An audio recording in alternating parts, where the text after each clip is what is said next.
दोस्तों बहुत बहुत स्वागत है आप सभी का एक बार फिर से। जी हाँ दोस्तों, आज पूरे दिन की कई महत्वपूर्ण और बड़ी खबरें निकलकर सामने आ रही हैं। जानेंगे सभी खबरों को विस्तार से। तो दोस्तों, खबरों में आगे बढ़ने से पहले वीडियो को एक प्यार भरा लाइक जरूर कर दें और ताजा खबरों को जानने के लिए चैनल को सब्सक्राइब भी जरूर कर लें। तो देखते हैं पहली बड़ी खबर क्या निकल कर आ रही है। दोस्तों, आज की पहली बड़ी खबर निकल कर आ रही है जो कि पश्चिम बंगाल से। जी आपको बता दें कि पश्चिम बंगाल में अमित शाह का वादा, कहा सत्ता में आई बीजेपी तो हर किसान के बैंक खाते में पहुंचेंगे 18,000 रुपए। जी आपको बता दें कि केंद्रीय गृह मंत्री और भारतीय जनता पार्टी बीजेपी के नेता अमित शाह ने गुरुवार यानी 11 फरवरी को उत्तर और दक्षिण बंगाल में 2 चुनावी जनसभा कर मुख्यमंत्री ममता बनर्जी पर जमकर निशाना साधा। उत्तर बंगाल के कुछ बिहार में बीजेपी की चौथी परिवर्तन यात्रा को हरी झंडी दिखाने के मौके पर अमित शाह ने पश्चिम बंगाल के किसानों से वादा किया है कि अगर हमारी पार्टी बीजेपी सत्ता में आती है तो हर किसानों के बैंक खाते में 18,000 रुपए भेजे जाएंगे। अमित शाह ने सीएम ममता बनर्जी पर केंद्र की नरेंद्र मोदी सरकार की गरीब कल्याण योजनाओं को न लागू करने का आरोप लगाया। अमित शाह ने कहा कि मोदी सरकार गरीबों और जरूरतमंदों की मदद के लिए 115 योजनाएं चला रही हैं। दीदी इन योजनाओं को राज्य में लागू होने से रोकती हैं। अमित शाह ने कूच बिहार के रास मेला ग्राउंड में एकत्रित भीड़ से पूछा, क्या आपको अपने बैंक खाते में 6,000 रुपए मिले? लोगों ने जवाब दिए नहीं। इस पर अमित शाह ने कहा, जब ममता दीदी लाभार्थियों की सूची और बैंक डिटेल हमें नहीं भेजेंगी तो आपको मोदी जी पैसे कैसे भेजेंगे? अमित शाह ने कहा, पश्चिम बंगाल की मुख्यमंत्री ममता बनर्जी प्रधानमंत्री नरेंद्र मोदी को लोकप्रियता से डर गई हैं, इसलिए वे केंद्रीय योजनाओं को अवरुद्ध करती हैं। अमित शाह ने कहा कि पीएम किसान निधि की राशि सरकार सीधे किसानों के खाते में डालती है। इसके लिए किसानों की सूची, उनकी बैंक डिटेल चाहिए होती है। ममता जी को पूछिए कि कितनी डिटेल उन्होंने भेजी है, सिर्फ एक चिट्ठी उन्होंने भेजी है। अमित शाह ने रैली में कहा कि चिंता मत कीजिए, बीजेपी को सत्ता में लाइए। हम पहली कैबिनेट बैठक में ये सुनिश्चित करेंगे कि हम 18,000 रुपए का क्रेडिट दें। इसमें 12,000 आपकी पहले की राशि होगी जो आपको नहीं मिली है। मैं ममता बनर्जी से पूछना चाहता हूं कि वो गरीब किसानों का पैसा क्यों रोक रही हैं? तो दोस्तों, क्या इस बार अमित शाह अपना वादा निभा पाएंगे? आप क्या सोचते हैं इस बारे में? कमेंट करके जरूर बताएं। बढ़ते अगली खबर की ओर। और वहीं अगली खबर में आपको बता दें कि जिसमें ममता बनर्जी को बड़ा झटका, दिनेश त्रिवेदी ने राज्यसभा से दिया इस्तीफा। जी हां, आपको बता दें कि पश्चिम बंगाल विधानसभा चुनाव से पहले ममता बनर्जी को एक और बड़ा झटका लगा है। टीएमसी के वरिष्ठ नेता और राज्यसभा सांसद दिनेश त्रिवेदी ने राज्यसभा से इस्तीफा दे दिया है। दिनेश त्रिवेदी ने कहा कि मेरे राज्य में हिंसा हो रही है और हम यहाँ कुछ भी बोल नहीं सकते हैं। बता दें कि दिनेश त्रिवेदी टीएमसी के कद्दावर नेता हैं और केंद्रीय मंत्री भी रह चुके हैं। ऐसे में चुनाव से महज कुछ महीने पहले दिनेश त्रिवेदी का राज्यसभा से इस्तीफा देना ममता बनर्जी के लिए बड़ा झटका है। हालांकि अभी तक दिनेश त्रिवेदी ने भविष्य को लेकर कुछ नहीं कहा है कि वो टीएमसी में बने रहेंगे या फिर किसी और दल का हाथ थामेंगे। दिनेश त्रिवेदी ने कहा कि मैं अपनी पार्टी का शुक्रगुजार हूं जिसने मुझे यहां भेजा। मेरे राज्य में हिंसा हो रही है और मैं इसके लिए कुछ कर नहीं पा रहा हूं, जिसकी वजह से मुझे यहां घुटन महसूस हो रही है। मेरी आत्मा मुझसे कहती है कि अगर तुम यहां बैठकर कुछ नहीं कर सकते हो तो तुम्हें हर हाल में इस्तीफा दे देना चाहिए। मैं आगे भी पश्चिम बंगाल के लोगों के लिए काम करता रहूंगा। दिनेश त्रिवेदी ने कहा कि तृणमूल का मतलब होता है आधारभूत, जमीन से जुड़ा हुआ। मेरे इस्तीफा देने से राज्यसभा में किसी जमीन से जुड़े कार्यकर्ता को आने का मौका मिलेगा। और दोस्तों, मैं अगली खबर में आपको बताते हैं कि गुलाम नबी आजाद की जगह मल्लिकार्जुन खड़गे होंगे राज्यसभा में विपक्ष के नेता। जी हां, आपको बता दें कि कांग्रेस के वरिष्ठ नेता गुलाम नबी आजाद का राज्यसभा में बतौर सांसद कार्यकाल समाप्त हो रहा है। गुलाम नबी आजाद राज्यसभा में विपक्ष के नेता भी हैं। ऐसे में आजाद के कार्यकाल की समाप्ति के बाद कांग्रेस के दूसरे दिग्गज नेता मल्लिकार्जुन खड़गे को राज्यसभा में विपक्ष का नेता बनाया जाएगा। कांग्रेस की ओर से राज्यसभा के चेयरमैन को मल्लिकार्जुन खड़गे का नाम बतौर विपक्ष के नेता के तौर पर दे दिया गया है। बता दें कि गुलाम नबी आजाद समेत 4 राज्यसभा के सांसदों का कार्यकाल मंगलवार को खत्म हो रहा है। ऐसे में मल्लिकार्जुन खड़गे गुलाम नबी आजाद की जगह राज्यसभा में विपक्ष के नेता की भूमिका निभाएंगे। बता दें कि गुलाम नबी आजाद को प्रधानमंत्री नरेंद्र मोदी ने मंगलवार को भावुक विदाई देते हुए उनके साथ साझा किए गए कुछ खास पलों का जिक्र किया। गुलाम नबी आजाद के साथ अपने अनुभवों को साझा करते हुए प्रधानमंत्री नरेंद्र मोदी भावुक हो गए थे और अपने आंसू नहीं रोक पाए थे। पीएम ने कहा कि गुलाम नबी आजाद की जगह को भर पाना काफी मुश्किल होगा, क्योंकि वो न सिर्फ अपने दल के बारे में सोचते थे बल्कि देश और राज्यसभा के बारे में भी सोचते थे। तो दोस्तों, खबरों में आगे बढ़ने से पहले जान लेते हैं आज के माइंड क्विज के सवाल को। आज का सवाल है, आपको बताना है कि जम्मू कश्मीर के उपराज्यपाल का क्या नाम है। इसका जवाब आपको वीडियो के नीचे कमेंट बॉक्स में देना है और सही जवाब देने वालों को रैंडमली सिलेक्ट किया जाएगा और वो जीत सकते हैं एक बम्पर पुरस्कार। तो बढ़ते अगली खबर की ओर। और दोस्तों, मैं अगली खबर बता दें कि ये पूछे जाने पर कि क्या भाजपा में शामिल होंगे गुलाम नबी आजाद, इस सवाल पर दिया चौंकाने वाला जवाब। जी आपको बता दें कि संसद में 4 दशक के लंबे करियर के बाद कांग्रेस के दिग्गज नेता गुलाम नबी आजाद का राज्यसभा का कार्यकाल सोमवार को खत्म हो गया।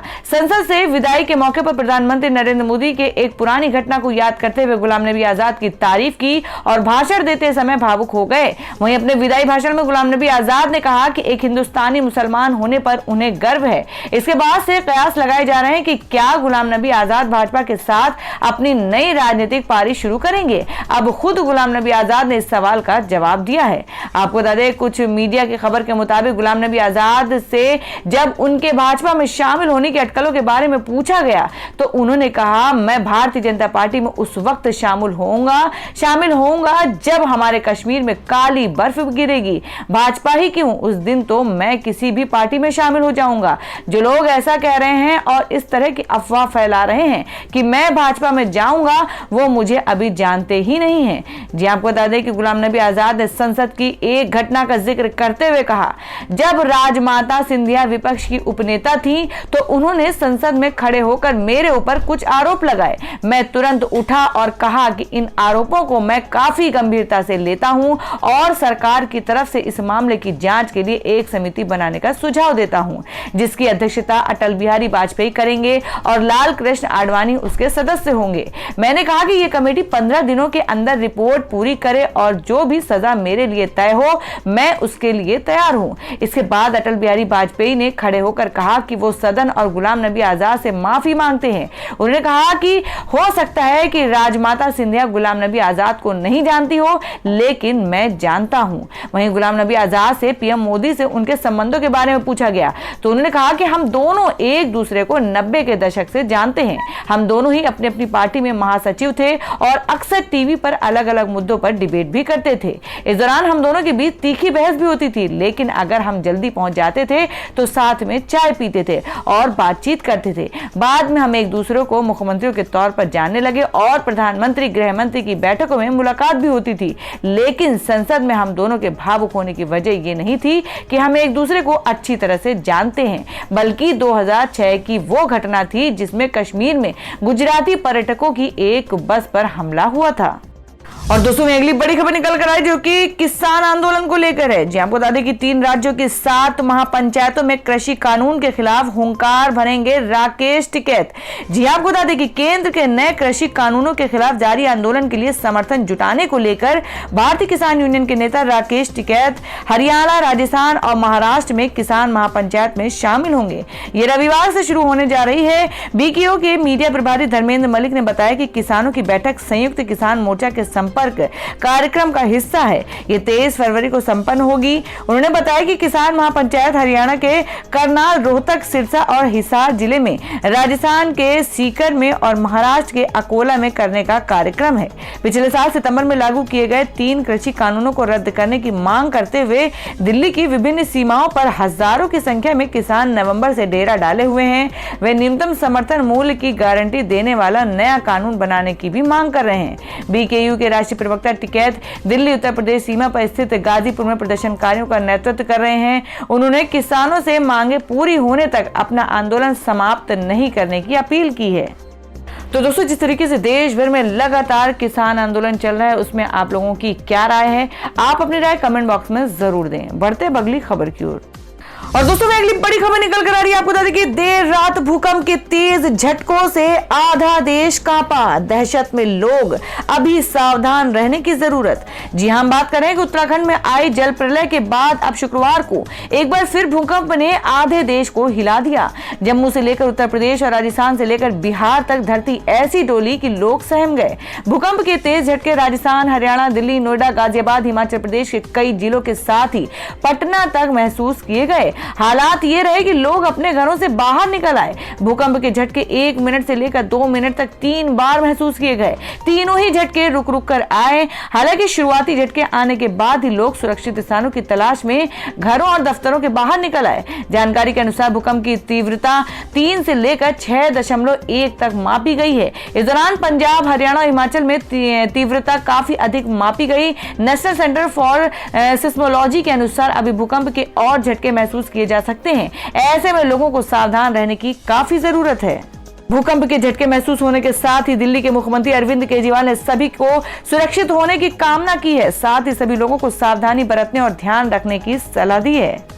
और दोस्तों में अगली खबर निकल कर आ रही है जो कि मुनव्वर फारूकी केस को लेकर है। जी आपको बता दें कि 100 कलाकारों की मांग, कहा कॉमेडियन फारूकी समेत 5 लोगों पर लगे आरोप हो खत्म। जी आपको बता दें कि अरुंधति रॉय, कुणाल कामरा, पूजा भट्ट और कल्की कोचलिन सहित 100 से अधिक कलाकारों और लेखकों ने हास्य कलाकार मुनव्वर फारूकी और 4 अन्य के खिलाफ कथित तौर धार्मिक भावनाएं आहत करने के मामले में लगे सभी आरोपों को पूरी तरह खारिज करने की मांग की है। गौरतलब है कि इंदौर के एक कैफे में 1 जनवरी की शाम को आयोजित हास्य कार्यक्रम को लेकर भाजपा के एक विधायक के बेटे ने शिकायत दर्ज कराई थी। उसने आरोप लगाया था कि कार्यक्रम में हिंदू देवी देवताओं और गृह मंत्री अमित शाह के खिलाफ आपत्तिजनक टिप्पणियां की गईं। इसके बाद पुलिस ने मामले में फारूकी सहित 4 लोगों को गिरफ्तार किया था। उच्चतम न्यायालय से जमानत मिलने के बाद उन्हें 6 फरवरी की रात इंदौर सेंट्रल जेल से रिहा किया गया था।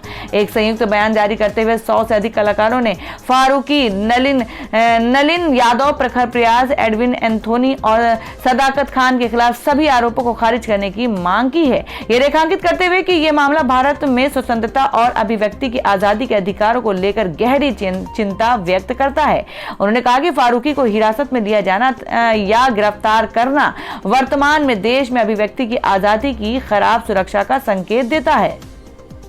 और दोस्तों में अगली खबर निकल कर आ रही है। आपको बता दें कि कंगना रनौत का विरोध करने पहुंचे कांग्रेसियों पर पुलिस ने बरसाए लाठी और वाटर कैनन। जी हां, बात करें कि बैतूल जिले के सारणी में बॉलीवुड एक्ट्रेस कंगना रनौत का विरोध करने पहुंचे कांग्रेस कार्यकर्ताओं और पुलिस के बीच जमकर झड़प हुई। कांग्रेसियों को काबू में करने के लिए पुलिस को लाठी चार्ज और वाटर कैनन का इस्तेमाल करना पड़ा। लाठी चार्ज में 6 से ज्यादा कांग्रेसी घायल हो गए। 2 घंटे तक चले हंगामे के बाद पुलिस और कांग्रेसियों के बीच चर्चा हुई, जिसमें कांग्रेस ने फिर चेतावनी दी है कि अगले 48 घंटे में अगर कंगना ने माफी नहीं मांगी तो कांग्रेस एक बार फिर प्रदर्शन करेगी। सुशांत सिंह राजपूत की मौत के बाद से लगातार विवाद में बनी हुई कंगना रनौत पिछले दिनों किसान आंदोलन पर एक ट्वीट करके फिर सुर्खियों में आ गई हैं, लेकिन इस बार वो कांग्रेस के निशाने पर है। कांग्रेस की मांग है कि कंगना किसानों से माफी मांगे, वरना बैतूल के सारणी में उनकी अपकमिंग फिल्म धाकड़ की शूटिंग नहीं होने दी जाएगी। इसी मांग को लेकर जब कांग्रेसी धाकड़ फिल्म के सेट की तरफ बढ़ रहे थे तो पुलिस ने उन्हें रोकने का प्रयास किया। जब कांग्रेसी उग्र हुए तो पुलिस ने उन पर लाठीचार्ज किया। भीड़ को तितर बितर करने के लिए पुलिस ने वाटर कैनन का इस्तेमाल किया।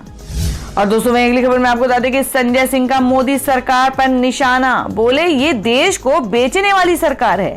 जी हम बात करें कि आम आदमी पार्टी के नेता संजय सिंह ने शुक्रवार को आरोप लगाया कि केंद्र सरकार द्वारा पेश बजट 2021 और 22 को अमीरों का बजट है। उन्होंने केंद्र को निशाने पर लेते हुए कहा कि यह बजट देश की संपत्ति को बेचने के लिए है। आप रेल, सेल, SIL, कोयला, LIC बैंक, हवाई अड्डे, बंदरगाह, FCI, बिजली, पानी, सड़क, BPCL बेच रहे हैं।